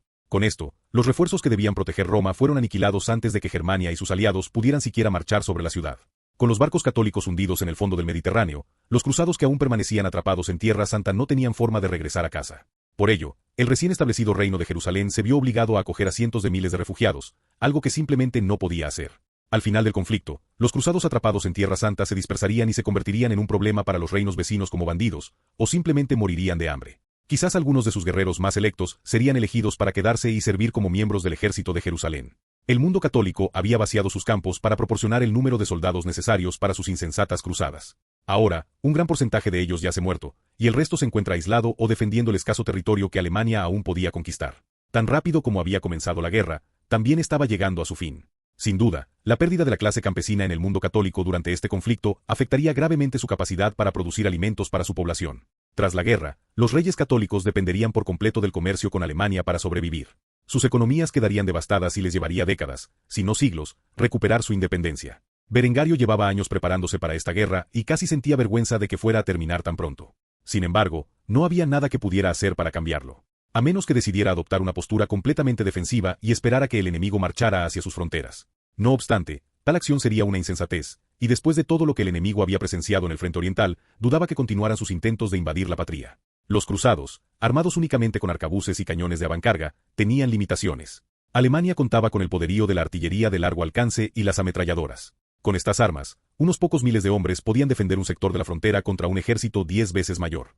El plan de Berengario consistía en tomar Roma, tras lo cual marcharía con sus ejércitos por el sur de Italia y la uniría con la mitad norte. Después de apoderarse de toda Italia y entregársela a su títere, Bruno, el Kaiser, marcharía con sus ejércitos hacia Polonia y Hungría, donde ejecutaría a sus monarcas y colocaría a un títere en sus tronos. Por suerte para Berengario, el duque de Borgoña ya había derrocado al rey polaco. Lo único que tenía que hacer era entrar en Varsovia y tomar bajo su tutela al hermano de Natalia, a quien entrenaría para convertirlo en la marioneta perfecta de la dinastía von Kufstein. En cuanto a Hungría, Berengario ya había ideado un plan hacía tiempo. Aunque Linde casi arruina sus planes, estaba seguro de que podría ejecutar al rey húngaro y colocar al hermano mayor de Noemí en el trono. El joven había demostrado ser amigo del Reich y sería fácil convencerlo de que actuara como títere del Kaiser. El Reich se anexaría los territorios de habla alemana del Ducado de Borgoña, como los Países Bajos, mientras que el resto del reino permanecería independiente y se convertiría en una valiosa herramienta para la balcanización de Francia. Mediante la diplomacia de las cañoneras, Berengario pretendía obligar a un sucesor de su elección a reemplazar al rey de Inglaterra. Si bien no deseaba invadir las islas británicas personalmente, la amenaza de que sus cañones navales arrasaran Londres sería más que suficiente para forzar a los ingleses a someterse a su voluntad. Así pues, tras reflexionar sobre todo ello, Berengario suspiró mientras permanecía junto al rey de Lombardía. Ambos estaban preparados para marchar sobre Roma y poner fin al conflicto.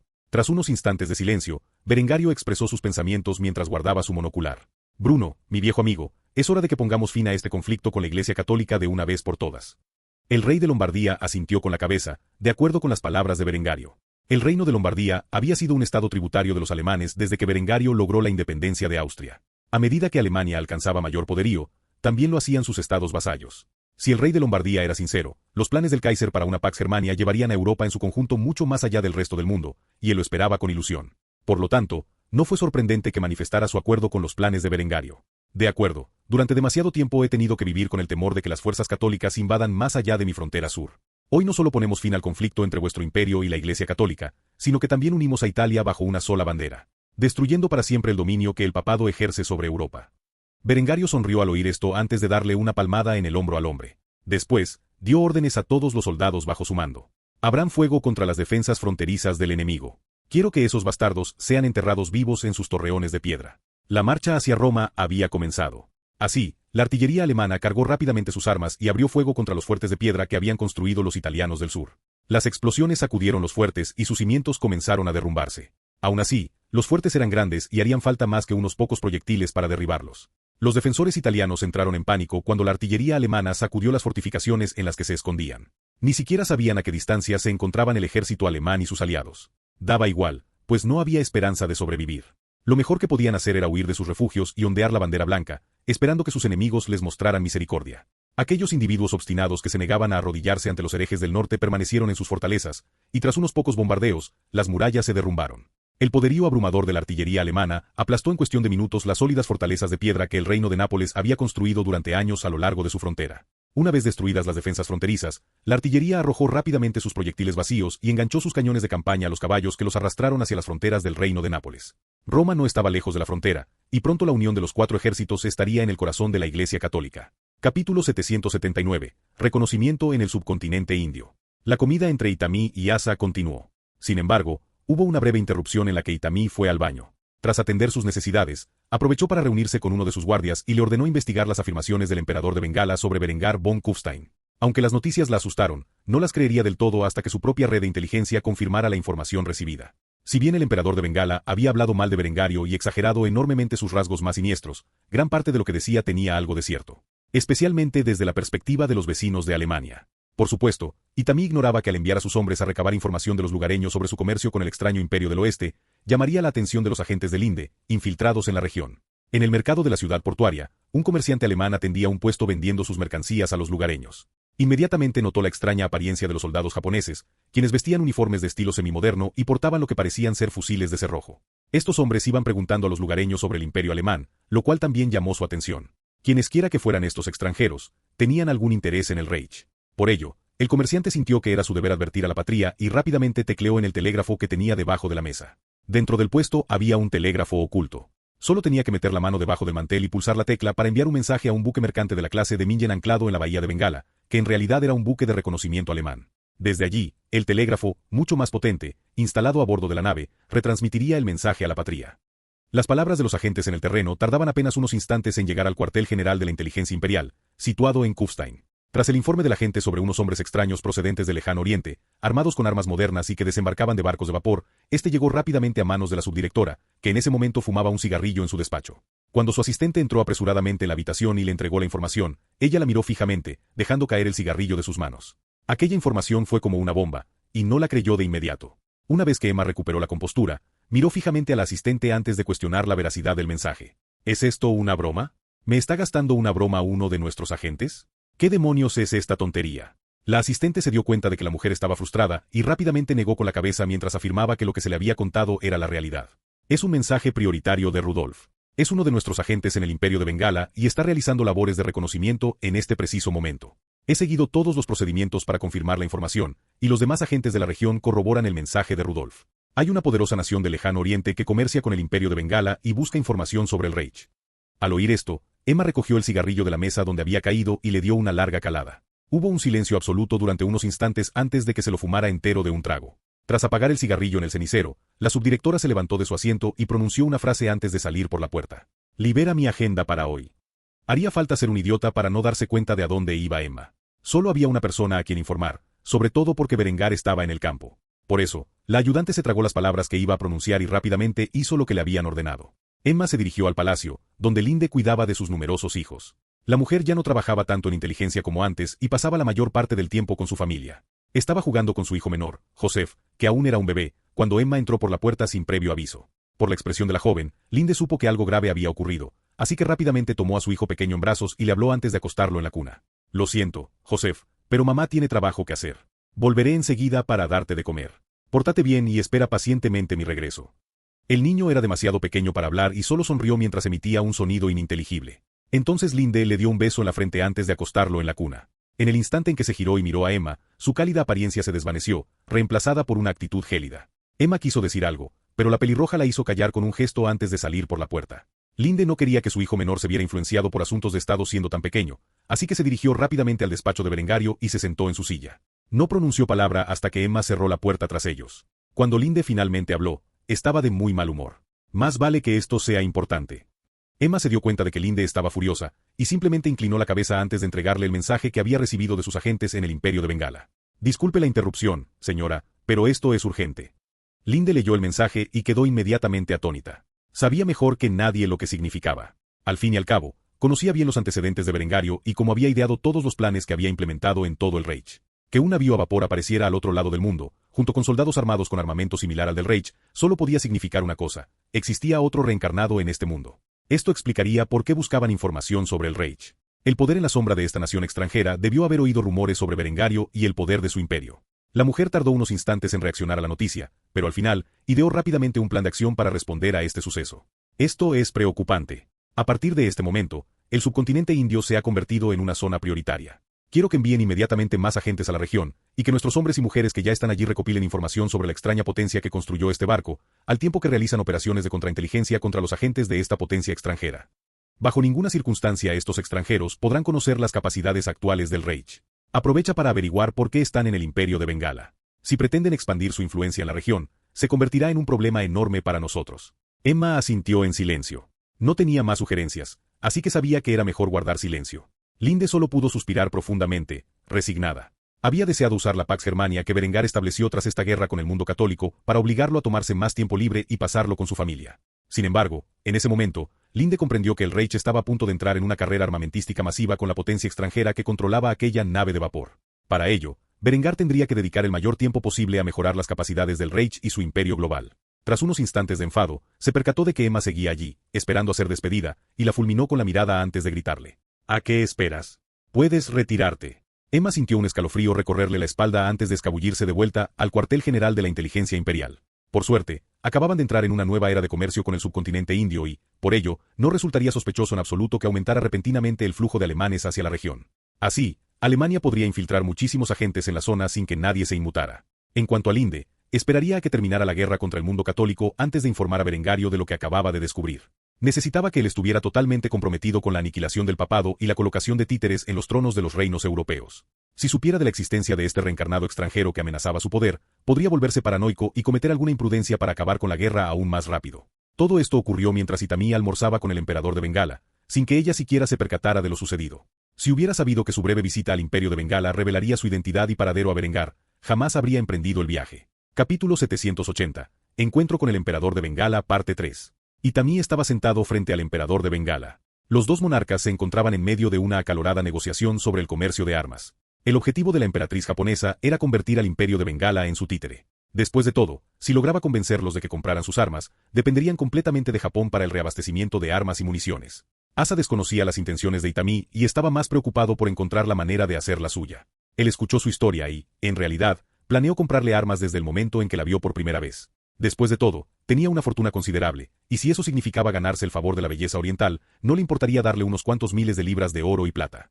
Itami habló con una sonrisa confiada en su bonito rostro mientras le explicaba su propuesta al hombre con todo detalle. Usó su atractivo para captar su atención, pronunciando cada palabra con un tono excesivamente amigable. Te prometo, Asa, que con mis armas, tus ejércitos serán imparables en el campo de batalla. Podrán marchar impunemente por el territorio de tus rivales. Nadie en el subcontinente indio podrá detener tu avance. Quizás lleve algún tiempo, pero en pocos años serás el primer hombre en gobernar una India unida.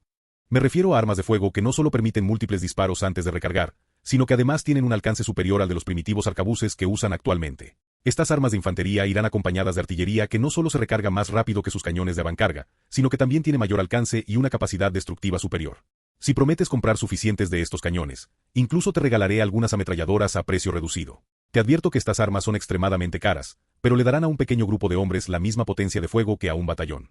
Acabarás con las filas enemigas antes de que siquiera tengan la oportunidad de atacarte. Da igual si se trata de hombres o elefantes, estas armas serán suficientes para derrotar a todos tus adversarios. Naturalmente, cuando Itami usó la palabra ametralladoras, se refería a las ametralladoras Gatling de manivela, como las que Alemania había utilizado durante varios años. Asa tenía mucha labia, tenía que admitirlo, pero en el fondo desconfiaba de sus afirmaciones, o de su razón para siquiera molestarse en intercambiar armas tan poderosas con él. Así pues, el emperador de Bengala sonrió al oír estas palabras y rápidamente interrogó a Itami sobre sus intenciones. Dígame, emperatriz Itami, ¿por qué está dispuesta a proporcionarme tales armas? No tenemos ninguna relación previa y carecemos de la capacidad para ayudarla en la batalla. Después de todo, estamos muy lejos de donde se encuentra su imperio. ¿Qué posible motivo tiene para apoyarnos? Itami, obviamente, no podía admitir que quería usar a los bengalíes como aliados contra los alemanes para ganar el tiempo necesario para alcanzarlos. Por eso, simplemente sonrió y tomó un sorbo de vino antes de responder a la pregunta del hombre con una mentira. Siendo sincero, necesito el oro, y vender armas a una potencia extranjera es la forma más rápida de conseguirlo. Tu imperio está tan lejos del mío que, aunque te vendiera estas armas, no representarías una amenaza para mis ambiciones. Además, tener una India unida y aliada con el imperio del sol naciente me beneficiaría de muchas maneras. Asa asintió y tomó un sorbo de su bebida. Al oír esto, sintió que comprendía un poco mejor la personalidad de la mujer. Sin embargo, si iba a invertir dinero en sus armas, tendría que comprobar su eficacia en persona. Y también podría ser una de las mujeres más bellas que jamás había visto, pero no hay mal que por bien no venga, y bien podría estar engañándolo. Por lo tanto, aceptó sus condiciones, pero con una condición. Muy bien, acepto su oferta, con la condición de poder presenciar personalmente una demostración de la efectividad de estas armas. No quisiera pagar una suma tan exorbitante solo para descubrir que usted ha estado exagerando la calidad de sus productos. Itami asintió con la cabeza antes de dejar su cáliz sobre la mesa. Había terminado de comer y estaba lista para concluir la transacción. Al fin y al cabo, cuanto antes vendiera esas armas al Imperio de Bengala y las obtuviera como garantía, antes podría regresar a casa y comenzar sus planes para conquistar Corea. Muy bien, síganme hasta los muelles y les mostraré lo efectivas que son estas armas.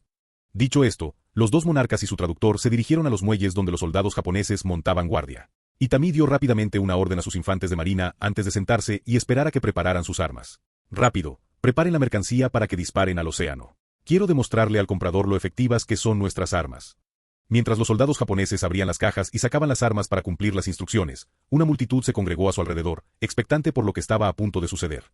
Entre ellos se encontraba el agente alemán conocido como Rudolf, quien observó con asombro cómo se desplegaban las armas. Inmediatamente reconoció la ametralladora Gatling como un diseño utilizado por el ejército alemán y sintió la imperiosa necesidad de informar a su patria. Sin embargo, al instante siguiente, los marines abrieron fuego con sus fusiles de palanca, disparando todos sus tiros directamente al mar. Acto seguido, sacaron sus revólveres y también los usaron. Tras disparar los revólveres, cargaron la ametralladora Gatling, cuya efectividad dejó atónitos a todos los presentes, excepto a Rudolf.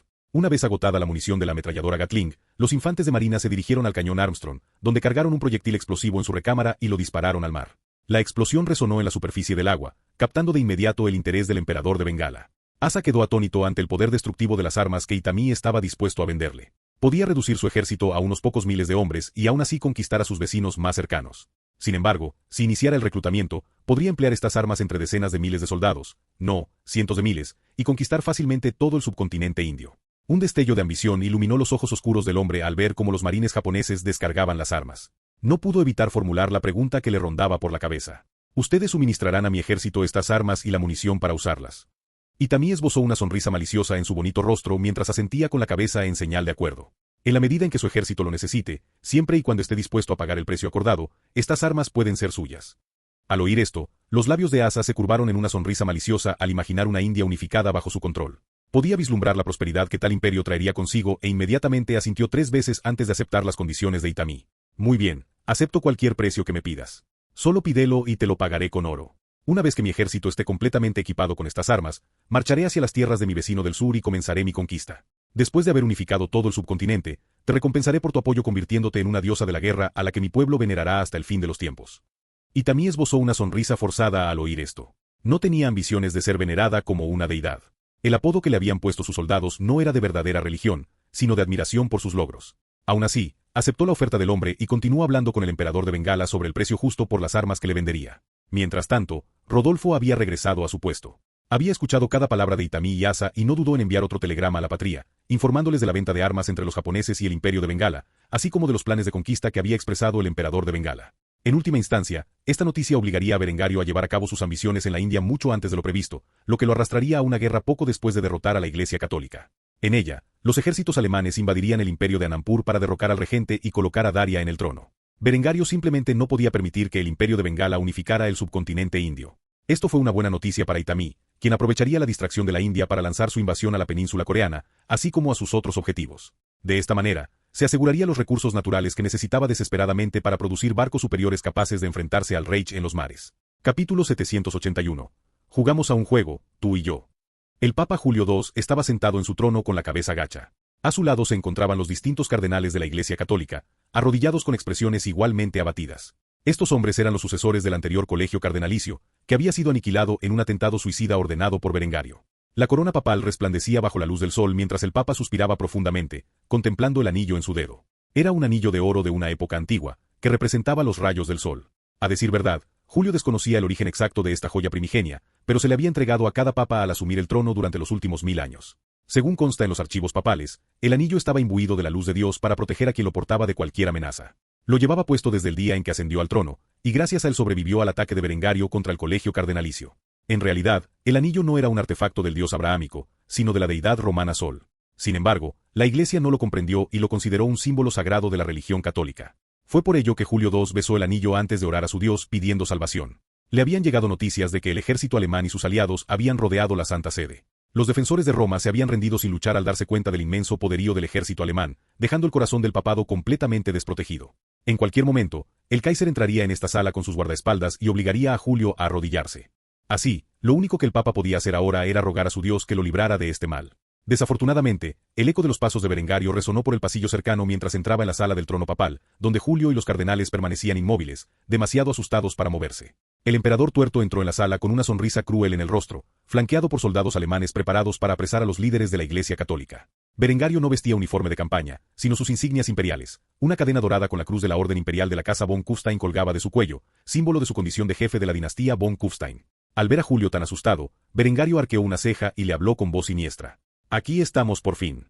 El Kaiser y el Papa, dos enemigos mortales que llevan años bailando en el tablero de ajedrez intentando superarse mutuamente. Si no le importa que pregunte, me pregunto cómo ha conseguido sobrevivir a mi pequeño regalo. Por favor, diviértame. Al fin y al cabo, tenemos mucho tiempo para estar juntos, y de una forma u otra, conseguiré que me lo diga. Julius jugueteaba con el anillo en su dedo al oír la pregunta, lo que inmediatamente llamó la atención de Berengario. El Kaiser simplemente resopló mientras avanzaba. Con cada paso, su voz resonaba en toda la sala del trono papal. Vamos, Julio, ¿no tienes nada que decirme después de todo este tiempo? Desde los 20 años, he tenido que lidiar con dos papas diferentes, ambos fanáticos empeñados en orquestar mi muerte. Ahora que todo se derrumba a tu alrededor, ¿no te atreves a hablarme con tanta virulencia? ¿Crees que te perdonaré? No, me temo que no. Ha llegado el momento del fin del papado. No se preocupen, inauguraré una nueva era de paz y prosperidad para Europa. Se lo debo a ustedes. Si no hubieran incitado a todo el mundo católico a atacarme simultáneamente, no habría podido derrocar a tantos monarcas problemáticos. Me temo informarte que esta guerra no terminará con tu muerte, Julio. Marcharé con mi ejército hacia tus reinos subordinados y colocaré a mis títeres en sus tronos. Me habría llevado décadas de maniobras políticas lograr esto sin esta pequeña cruzada tuya. Julio seguía jugueteando con su anillo, con la esperanza de evitar su destino, y Berengar no dejaba de notar su extraño comportamiento. Suspiró profundamente antes de sacar su pistola, apuntando a la mano del Papa y apretando el gatillo. En el instante en que la bala alcanzó la carne del hombre, una brillante luz dorada se extendió desde el anillo y lo envolvió, destrozando el proyectil de 9 milímetros al impactar contra el campo de fuerza. Berengar arqueó una ceja al ver esto, antes de dar una orden a los soldados que estaban a su lado. «Deténganlo. Quiero ese anillo». Julius entró en pánico al ver que su as bajo la manga había quedado al descubierto e intentó huir de la habitación. Sin embargo, los soldados alemanes lo rodearon rápidamente y lo derribaron al suelo, donde le inmovilizaron el brazo. Berengar se acercó personalmente al hombre y le pisó la mano antes de quitarle el anillo de oro del dedo. Berengario observó atentamente el anillo durante unos instantes, donde notó las inscripciones en latín y los rayos del sol grabados con claridad en su centro. Le bastó un instante para comprender el verdadero origen del artefacto. El Kaiser resopló antes de colocarse el anillo en el dedo. En ese instante, una luz dorada lo envolvió antes de desvanecerse. A pesar de la desaparición de la luz dorada, Berengario sintió una abrumadora sensación de seguridad, como si un campo de fuerza lo rodeara, impenetrable para cualquier cosa. Berengario estalló en carcajadas. Todos en la sala lo miraron, paralizados por el miedo, incluidos sus soldados, mientras él seguía riendo maniáticamente. Tras unos instantes para calmarse, le reveló a Julio la verdad sobre el anillo.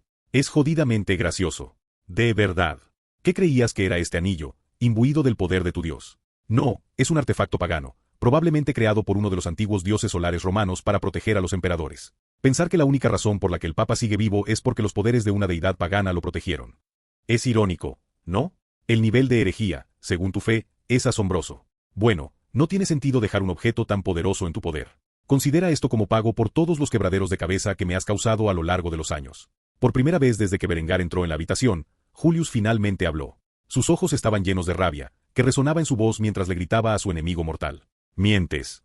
Ese anillo ha pertenecido a la Iglesia durante al menos 1000 años. Te atreves a robarlo. La ira de Dios te perseguirá hasta los confines de la tierra por apropiarte de su propiedad. Berengar simplemente se burló al oír esto, pero al instante siguiente tuvo una brillante idea sobre cómo lidiar con el Papa. Después de todo, no tenía sentido discutir con un fanático sobre los orígenes del anillo. Los labios de Berengar se curvaron una vez más en una sonrisa malévola mientras se acercaba al Papa, que seguía inmovilizado en el suelo, y le susurró al oído. ¿Jugamos a un juego, tú y yo? Acabo de pensar en una forma brillante de determinar cuán poderoso es realmente tu Dios. Si es verdaderamente omnipotente y omnisciente como afirma tu Iglesia, entonces seguramente puede salvar la vida de su representante personal en la tierra y anular el poder de un artefacto de una deidad pagana. ¿Qué te parece esto? Construiré una gran pira a nuestro alrededor. Tú, yo y todos tus cardenales. Los soldados de mi ejército y los ciudadanos de Roma serán testigos de nuestra pequeña apuesta. Como representante de Sol, llevaré este anillo que contiene su poder. Mientras tanto, tú y tus cardenales suplicáis a vuestro Dios que os libre del fuego y anule el poder de Sol para que yo perezca. Quien salga ileso de las llamas será el vencedor de todo este conflicto. ¿Qué dices? ¿Estás dispuesto a arriesgar tu vida por tu fe, como has ordenado a miles de mujeres y niños que hagan en Iberia? Julio le lanzó una mirada desafiante a Berengario. La confianza en el rostro del emperador era abrumadora, sobre todo ahora que tenía el anillo. El papa no dudaba de que, si aceptaba el reto de Berengario, él y sus cardenales serían quienes perecerían en las llamas. Sin embargo, no tenía otra opción, y prefería confiar en Dios antes que en un simple anillo. Así pues, apretó los dientes antes de aceptar el duelo de Berengario. Muy bien, te mostraré el verdadero poder de nuestro Señor y Salvador. Un pagano impío como tú arderá en los fuegos de tu propia creación. Berengario soltó una carcajada al oír tal firmeza en la voz del papa. Sin duda, había sido un fanático hasta el final. Por ello, Berengario se sintió orgulloso de dar la orden que demostraría al mundo que Dios había abandonado el papado. Ya oíste al hombre, ve y construye una gran pira. ¿Qué tal en el balcón de este mismo edificio? Le mostraré al mundo que Dios ha abandonado a estos necios. Los soldados alemanes no se atrevieron a desobedecer las órdenes de su Kaiser. Tras atar al papa y a sus cardenales para que no pudieran escapar, se apresuraron a encender la pira funeraria. Berengario confiaba en que el anillo tenía el poder suficiente para protegerlo. Además, sería mucho más divertido eliminar a los líderes de la Iglesia Católica de esta manera, y eso era lo que realmente importaba. Capítulo 782. Prueba de fuego. Habían transcurrido horas desde que el ejército alemán tomó Roma y rodeó la Santa Sede. Berengario había supervisado personalmente la captura del papa y sus cardenales.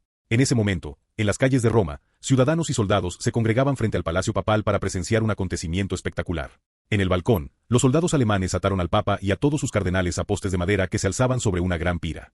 Estos soldados portaban bidones llenos de diésel y rociaron rápidamente a sus víctimas con la sustancia altamente inflamable. Mientras los soldados preparaban al papa y a sus secuaces para la muerte, el emperador alemán salió al balcón vestido únicamente con un taparrabos. Su piel brillaba como si le hubieran dado un masaje con aceite, pero no era aceite de oliva lo que la cubría, sino el mismo líquido inflamable que ahora le vertían al papa. El diésel se adhería a los músculos del Kaiser, creando la apariencia de un dios dorado. Un papel que Berengario estaba más que encantado de interpretar. Más de una mujer entre la multitud contempló la figura atlética y aceitada del hombre y se sonrojó. No era una imagen que se viera todos los días. Aunque Berengario estaba completamente cubierto de diésel, no quedó satisfecho con el resultado. Chasqueó los dedos rápidamente, lo que provocó que sus soldados le arrojaran aún más diésel encima, como si no estuviera ya totalmente empapado. Solo después de quedar completamente empapado de pies a cabeza en el líquido inflamable, Berengario se dirigió a la multitud que se había congregado. Estoy seguro de que todos se preguntan qué hago aquí arriba, en este balcón. Para responder a esa pregunta, hay que remontarse 10 años atrás. No es ningún secreto que he estado en desacuerdo con el papado. Desde que alcancé el poder como noble feudal, el objetivo de la Iglesia Católica ha sido silenciarme y eliminarme. ¿Por qué? Porque me atreví a desafiar su autoridad sobre todos ustedes. Durante la última década, he llevado la verdad de la voluntad de Dios al pueblo alemán a través de mi reforma. Sin embargo, el Papa y sus secuaces no se han detenido ante nada para interponerse en mi camino. Han mentido, han engañado y han asesinado para mantener su poder sobre Europa y todos sus monarcas. Estos hombres, que se proclaman líderes de la cristiandad, les han mentido acerca de la palabra de Dios. Los han enviado a morir en guerras sin sentido que solo los beneficiaron a ellos. Han calumniado mi nombre y han declarado herética la reforma alemana. Hoy les demostraré que la reforma es verdaderamente la voluntad de Dios. Como pueden ver, me he rociado con un aceite altamente inflamable. Es la misma sustancia con la que he empapado al Papa y a sus compinches. De hecho, he ido aún más lejos y me he hecho masajear este aceite en cada poro de mi cuerpo. En unos instantes, ordenaré a mis soldados que me prendan fuego. De mí, el fuego se extenderá a estos criminales. ¿Por qué haría algo tan descabellado? Porque creo con todo mi corazón que Dios me protegerá. Así que le rogaré a Dios que me salve, y ellos harán lo mismo. Solo Dios decidirá quién sobrevive a esta prueba de fuego. Tras decir esto, Berengario se quitó el taparrabos e hizo un gesto con la cabeza a los soldados alemanes para que le prendieran fuego. El Kaiser se arrodilló sobre la pira y cerró los ojos mientras juntaba las manos en oración, como si implorara a Dios que lo salvara, mientras sus soldados tomaban una antorcha encendida y la acercaban a su piel aceitosa. El fuego envolvió al instante la musculosa figura del Kaiser. A pesar de ello, el hombre no gritó. De hecho, ni siquiera lo sintió, pues llevaba un arma secreta oculta en su dedo, el anillo de sol, que protegía a su portador de cualquier daño físico. Naturalmente, el fuego consumió el diésel que empapaba su piel, pero no le produjo ni una sola quemadura. En cuanto a los líderes de la Iglesia Católica, gritaban de agonía mientras el fuego se extendía a sus cuerpos y los consumía vivos. Las llamas envolvieron rápidamente la pira, convirtiéndola en un infierno ardiente. La multitud solo podía contemplar el juicio con pavor en los ojos, mientras expresaba sus temores a viva voz. Solo los soldados alemanes permanecieron serenos mientras contemplaban la escena de su Kaiser ardiendo con ojos sombríos. Por alguna razón, un soldado solitario entre la multitud interrumpió los gritos de los aterrorizados italianos al entonar la letra de Christ ist erstanden. Era una canción cuyas letras todos los soldados alemanes conocían, pues la cantaban cada año en el aniversario de la resurrección de Cristo. Así, poco después de que el hombre comenzara a cantar, los demás soldados alemanes entre la multitud se unieron a él. Finalmente, miles de voces coreaban al unísono la letra de Christ ist erstanden, mientras el Kaiser y los líderes de la Iglesia Católica ardían en el balcón. Finalmente, el fuego se extinguió, solo quedaron un montón de cenizas y un hombre arrodillado entre ellas. Tenía las manos juntas en oración y parecía estar recitando algún conjuro, pero nadie pudo oír sus palabras. Tras unos minutos, este hombre, cuya piel permanecía intacta tras el fuego, se levantó de las cenizas y mostró su pálido cuerpo desnudo al público. Berengario contempló el resultado de su juicio y sonrió antes de proclamarse vencedor. Es evidente que Dios ha abandonado a la Iglesia Católica y ha elegido la Reforma como la única y verdadera fe cristiana. Yo, Berengar von Kufstein, permanezco impasible ante las llamas. Por la luz de Dios, he sido salvado. Gloria a la Reforma, Dios con nosotros. Los soldados alemanes estallaron en vítores al ver a su Kaiser emerger de las llamas completamente ileso. Gritaron el antiguo grito de guerra que habían usado mucho tiempo atrás, durante los primeros días de las conquistas de Berengario. Dios con nosotros. Dios con nosotros. Dios con nosotros. En cuanto a los ciudadanos italianos que presenciaron la escena, quedaron verdaderamente conmocionados. Los líderes de la Iglesia Católica habían muerto. No había forma de elegir un nuevo papa, e incluso si de alguna manera lo lograran, el Kaiser lo destituiría rápidamente. El fin de la Iglesia Católica se produjo en un incendio voraz, y entre sus cenizas la Reforma alemana sentó las bases de una nueva era del cristianismo, donde la fe estaba completamente separada de los asuntos seculares. En cuanto a cómo el Kaiser logró semejante hazaña, nadie sabía cómo había sobrevivido. La mayoría concluía que Dios realmente lo había salvado, y como resultado, Luis II lo canonizó en los anales de la Reforma alemana como un santo viviente. Allí sería venerado por los alemanes durante siglos. Los científicos alemanes propusieron todo tipo de teorías plausibles para explicar cómo Berengario logró semejante hazaña milagrosa. Pasaron décadas hasta que finalmente se pusieron de acuerdo en una explicación razonable para la prueba de fuego de Berengario, y al final, la explicaron como un truco de ilusionismo excesivamente complejo. Sin embargo, esta racionalización no disuadió a los fieles de sus creencias religiosas. En cuanto a la Iglesia Católica, se encontraba ahora sin líder. Si bien los obispados locales continuaron existiendo en toda Europa, su número disminuyó a medida que salían a la luz los numerosos crímenes del papado. Se vieron obligados a lidiar con la Reforma alemana y sus múltiples ramificaciones que surgieron en los años venideros, y finalmente la fe católica murió silenciosamente tras siglos de decadencia. Tras la muerte del Papa y sus cardenales en el incendio, Berengario y sus soldados tuvieron vía libre para saquear la Santa Sede. Entre los objetos que Berengario se apoderó se encontraban la corona papal, el anillo de sol y el trono papal. Su intención era utilizar el trono papal como sede de su poder en el Palacio de Verano que planeaba construir en Berlín poco después de la guerra. A pesar de la aniquilación del papado en ese momento, la guerra continuaría, pues Berengario había planeado destruir por completo el antiguo orden y reemplazar a los gobernantes de Europa con una serie de títeres. Italia sería su primer objetivo, seguida de Hungría, Polonia-Lituania y, finalmente, Borgoña. Al final, todos se arrodillarían ante el Kaiser o perecerían con el viejo mundo. Mientras Berengario libraba guerras por toda Europa, y también ultimaba sus planes para invadir la península coreana.